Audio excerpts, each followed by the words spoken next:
right, Peter. What are we going to do today? We're going to build a small high tunnel greenhouse. I like building stuff. Yeah. Right. Now, high tunnel greenhouses, you see them out in fields, and they're really big. You know, they can be 30 feet wide. You can build one that big. They're very inexpensive. Okay. Very simple to build. I've seen people report that you could build a 1,000-foot high tunnel greenhouse with 5 guys in one day. Oh my goodness. Okay. So they're really easy. Yeah, that's easy. Yeah. And so I took that and I modified a little bit in my garden to give me a small greenhouse that I can start things in, or I've grown lettuce over the winter, keep things a little warmer that can't quite handle the hard freezes. Okay. And so has it worked for you? It has. Okay. It's worked really well. In fact, my son really likes celery. Okay. And so he planted some celery. He'd eaten it all and then planted the root. Okay. And it did fine. Last winter when I had the greenhouse. This winter I didn't put the greenhouse on, and it hasn't been terribly cold yet, and the celery's dead. Okay. So yes, it worked. So it worked. It kept it alive. So what we're gonna do is we're gonna build here a 5-foot by 10-foot high tunnel greenhouse. Okay. And all it takes is a couple of PVC pipes, some U-bolts, sheet of plastic, and just a couple other little things. All right, and 2 of us? And 2 of us, yeah, and we'll have it done here in a couple minutes. All right. Okay, so the first thing we need to do is we have to measure out the space. Okay. Now, first I want to say though that typical PVC pipe that you buy at the big box store is 10 feet long. Okay. You can get them 20 feet long if you go to a plumbing supply store, which could be useful if you want to make one that's even wider. So if you do math, you know that the circumference of a circle is the diameter of that circle times pi, so 3.14. Right. So in this case, we have a 10-foot pipe. We need to go roughly half a circle from one side of the ground to the other. But because we have such a small high tunnel greenhouse, if we build it like that, what we're going to end up with is right against the plastic on both sides, there's not enough height to plant plants. So what we're going to do is we're going to make it about 5 feet wide, and what that's going to do is that's going to force the tunnel to have more vertical sides so you can grow closer to the edges. Got it. So just keep that in mind. Okay. So let's go ahead and if you want to grab one of these, I've taken these are going to be our stakes, and we'll see how we use them in a minute, but it's a piece of PVC pipe. These are 1-inch pipe, and the 1/2-inch pipe we're going to use over the top fits nicely inside this to hold it. Okay. So we're just going to use them for stakes to mark our size. So let's see here, where are we? Go ahead and back up some more. Okay. And right there. Right there? Okay, yep, go ahead and stick the stake. Doesn't have to go in a long ways, just enough that it stays. Okay. That's good. All right. Okay, now here, grab another one. And let's measure about 5 feet over here. 5 feet over, okay. That's good. All right. Okay. Okay. And if you wanted to, you could really work on making this perfectly square, but you don't really need to. So the other thing we're going to do here is let's go ahead and measure this way again. Oops. Okay, then we'll stop. Okay, just lay it down right here. All right. And we got 10 feet, and we're going to put, so we have 4 hoops on this. So we're going to have 2 in the middle, so we have to do 10 divided by 3, which is about 3 1/3. Yeah. So 1, 2, 3 1/3 is roughly here or so, if you want to do 3 1/3 that way. Okay. These 8 pipes that we cut came out of a single 10-foot piece of 1-inch PVC. Okay. And so I'm just going to go over here and just eyeball these other 2. Okay. Yeah, it doesn't have to be perfect. Yeah, you can go ahead and do that one. Okay. Okay. Now we're going to pound these into the ground. And we want to make sure they stay vertical, because if they're slightly out, it's going to make the PVC bend out. If they're slightly in, the PVC is going to, the pipe is going to go in. So we want to make sure they're pretty vertical. Okay. So I'm going to use, I have a sledgehammer, but if I hit this pipe, there's a good chance I'm going to break the pipe. So if I just put a piece of wood on top of it, it makes it so that I don't break the pipe. And like going in as straight. It didn't go in as straight as I'd hoped, but just get soft. Coax a little bit more. That's good.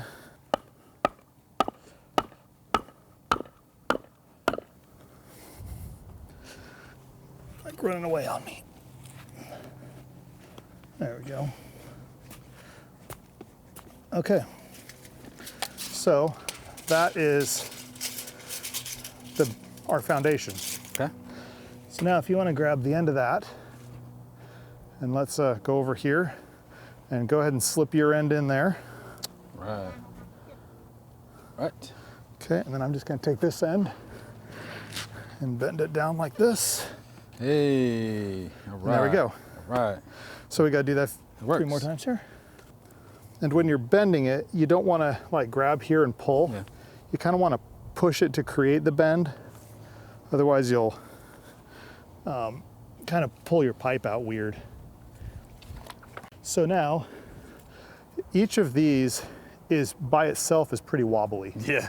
So, you know, you're going to have wind, and so you need a little bit more strength. So what we're going to do is put this across, and we're going to actually put it underneath here and bring it right up over. Okay, if you could hold that for just a second here. And I have, to keep from punching holes in the plastic, I have little 1/2-inch PVC caps. So just put that on. You want to stick that on that side. Okay. And once again, no glue or anything. It's just there to keep it from putting a hole in the plastic. And then now I've got these U-bolts.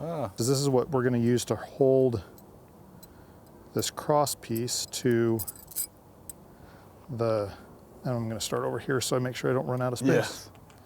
But it just goes on like that, and put the bolts on, or the nuts rather. Then I need to tighten it down enough that it's tight.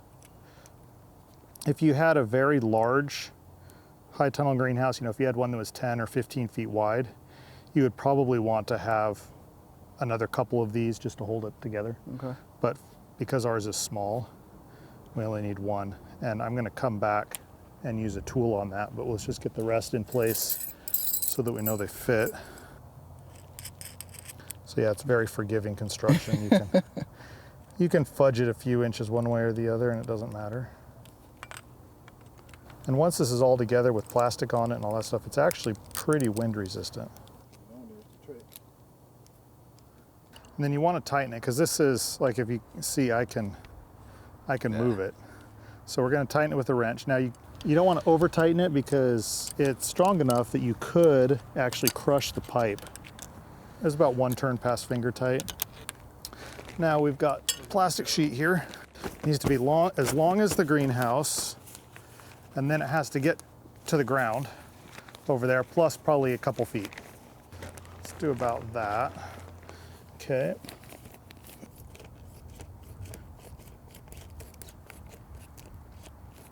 Now let's go ahead and spread it out over the top.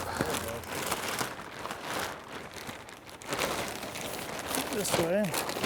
Okay, now there's 2 ways to secure this to the ground, because it's going to blow away if wind can get under it. So you have to make sure that it is, see right now it's trying to go. Trying to move. Yeah. So we can take this 2x4 and we're gonna just put it up against here and roll it, about like that. That'll hold it well. Now another way you can do it is, because this is a ground level greenhouse, you can kind of dig a little trench, put it in and cover it up with dirt, and that'll hold it as well. And then the ends here, all you do is just kind of gather it up and stick a cinder block on it. This is 6 mil plastic sheeting, which means it's 6/1000 of an inch thick. But it can be a little pricey, but you can go for thinner, but this will last longer. Okay. So you can get 1/2 mil plastic sheeting, which I don't recommend. It'll just get shredded quickly. But this 6 mil plastic sheeting, I have used sheeting like this for 2 seasons before it starts to break down in the sun. If you really want to be serious about this, greenhouse suppliers have 6 mil plastic sheeting that is actually UV resistant, so it'll stand up for more like 5 or 6 years in the sun. Right. And you know, it'll be cold at night, but because you are inside this where it has gotten warm during the day, it won't get below freezing. Okay. If you're in a very cold environment where you're worried that this actually will get below freezing, you can take a whole bunch of old milk jugs and fill them with water and put them in. And you don't have to fill them with hot water or anything like that. You just leave them in. Okay. And what happens is during the day, they warm up, they absorb the heat. And at night, they radiate the heat back out again. Nice. And it'll help keep your greenhouse a little warm, Nice. a little warmer. The other thing you have to be careful of is on a day like today where maybe it's 55 degrees, it might get up to 100 degrees inside.